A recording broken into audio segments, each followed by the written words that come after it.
Hello everyone, today another home seller webinar and I will show you how to maximize your home selling. All right, maximize home selling means that we're gonna have time convenient factor involved. We're gonna have the maximum proceed for you, and this is the specific 8 steps that I apply, actually 7 steps that I apply to get a lot of money for the seller, the home seller that I helped in the previous years. So let's come check it out in previous year and the current year as well. So let's come check it out, the home selling process. Okay. Step number one, always need to discuss home selling process. Okay. Why is that? Home selling strategy. Okay. Why is that? Because we actually have 4 different ways to sell your house on today market. Number one, proactive marketing. Number two, buy before you sell. Number three is selling as a seller financing option. And number four is selling to investor. We have to sit down. Basically, the idea is that for me to understand what your need is and how to improve that. How what is the strategy that fits best to your need. And until we identified the real reason why you sell your house, right? Then we can identify the strategy that best fits your situation. I have a seller close for seller financing last week. Okay, some of you may not understand what seller financing is, and I hope if you're confusing, just keep this in your mind, right? Is there's not just only one strategy to sell your house. There's actually four. So you have to have that conversation to discuss about 4 different strategies to make sure that it fits your need. Okay. Number two, after we come up with a strategy based on that strategy, I will be also doing a property evaluation. This is very critical because this is in nowadays market. Okay. The market is super slow. Homes average selling for like 60 or 90 days, depend on the condition, depend on the age, depend on the location as well. So it's very critical to price the home correctly. If you price the house incorrectly, a lot of, even if it is higher or lower, you're gonna have a very difficult to sell. Some of you might think why asking lower gonna have a difficult to sell, because people will think what happened to this house, why is this listing so low compared to other homes in the market. Okay, so property evaluation is very important. That process including a physical in-person uh, check. All right, I have to go to the house, look at the house, look at the upgrades that you did, look at the repairs needed. Okay, so that is very important. Number two is I can look at the comps in the neighborhood. Comps is similar properties that is already sold, or I also have to look at competitors as well if we list the house for sale on the market, right? So those are the things that I will do. Research comps in the neighborhood, and then if there is none, I have to expand to the adjacent neighborhoods to look for some similar features and similar house compared to your house. Okay, then I will come up with a strategy based on the strategy that you selected in step number one. I'm gonna come up with an idea of what the price we should offer at. Okay, after we come to the price, we have to prepare everything about the house as well as paperwork needed.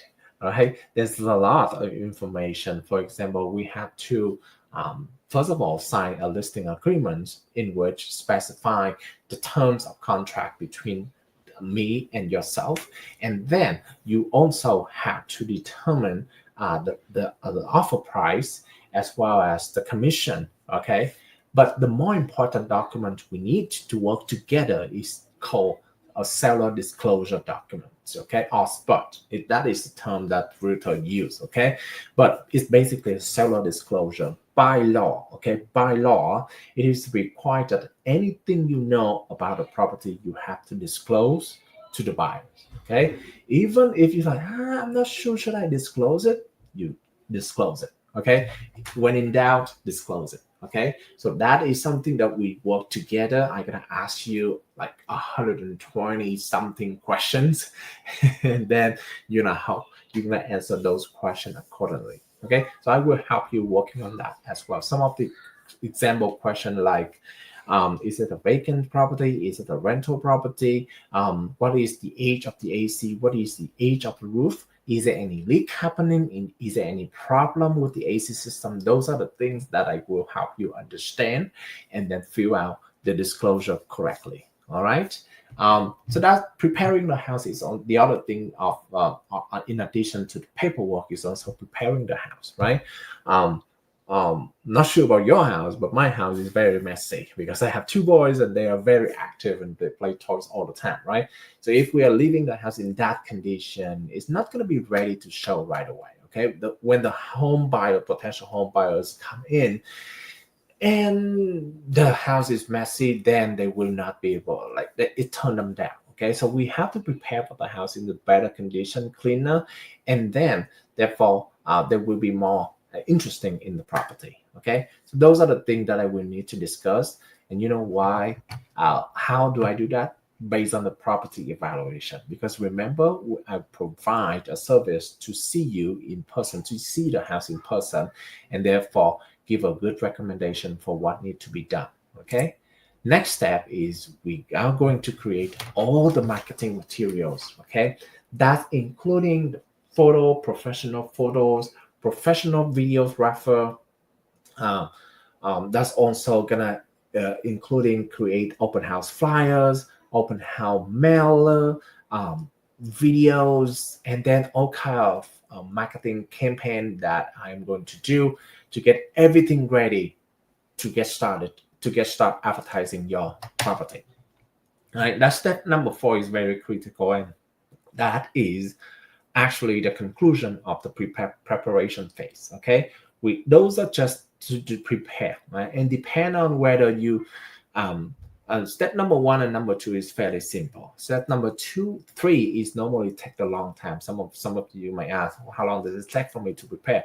Depending on how much time you need to prepare the house. Some only need 2 weeks, some need 2 months. Okay, depend on how fast you can do that, and we can get the marketing materials ready right away to start advertise your house. Okay, after that, we are going to the active phase, and this is basically the fun stuff happening, right? We're gonna do some on-market advertise. That is the time where we actually execute a marketing campaign that we have. We actually gonna send the postcards to everyone in the neighborhoods that we want to invite to see the house, right? Send the mailers to the tenants that want to see the house in person. All right, so we're gonna actually execute. We're gonna do posting of reels, posting of stories, posting of photos, or an upgrade on Google page. We basically let everyone in the world, potentially in the world, that they're gonna see the property. And this is the fun stuff. And every week, an update for you on what we did will be provided to you. All right. We receive an offer. Okay, this is the next step is very important, but because when we receive an offer, the whole idea of this is we're not just going to receive one offer. Okay, we're going to receive 2 and 3 and 4. So when we do that, we are creating a competitive environment in which we can compete against offers. Okay, and then we create a bidding war in which they are willing to offer you higher for the same to win the house, right? Because we are creating. So that number 6 is also important, because if it is just one offer and that we accept, no, we're not going to do that right away, right? I have to analyze whether that offers is matching with your original strategy or not. Okay, if your idea is get $200,000 and the offer only give you 190, so that's not good. I still have to come back and negotiate and get you more from that. Okay, so number 6 is important, and number CA is this is a little bit boring stuff. Okay, I have to say 7A and 7B is actually ongoing negotiation during the contract, making sure that the buyer, you have to, okay, because if you don't manage the buyers, they tend to take time forever and eventually waste time, and then what if they cancel the contract? We don't want that, because we want to maximize maximize the selling process, right? So timing is important, as I mentioned earlier, and money is important, number one, but timing is important. We don't want to waste time with the people who cannot close, right? So that's the reason 7A and 7B will help me identify the things that could potentially go wrong, and therefore reduce the time that you have to wait. Okay. Last but not least is the closing support. All right. Closing involve a lot of tasks. For example, turn on utilities, water, gas, electricity, right? Also moving, all right, and then cleaning for the house, and then all kind of signing. So those are tech times, right? And then if you haven't done so, or even if you done so, done a closing on the selling of the house before, uh, there's a lot of things to do on top of your regular full-time job, right? So those are the things that I will providing you so that you don't have to spend any time, any money extra that not needed, right? To maximize your home selling process, right? Those are the 8 steps that I believe this is the 8 step that could help you with. Sorry, I'm gonna move myself around a little bit so that you can see everything. Okay, so this is the 8 step, basically tell you everything you need to maximize the selling process, maximize the whole, but the proceed that you receive, and saving the most amount of time. Thank you so much, everyone, for watching today's webinar, and I hope to see you in the next webinar.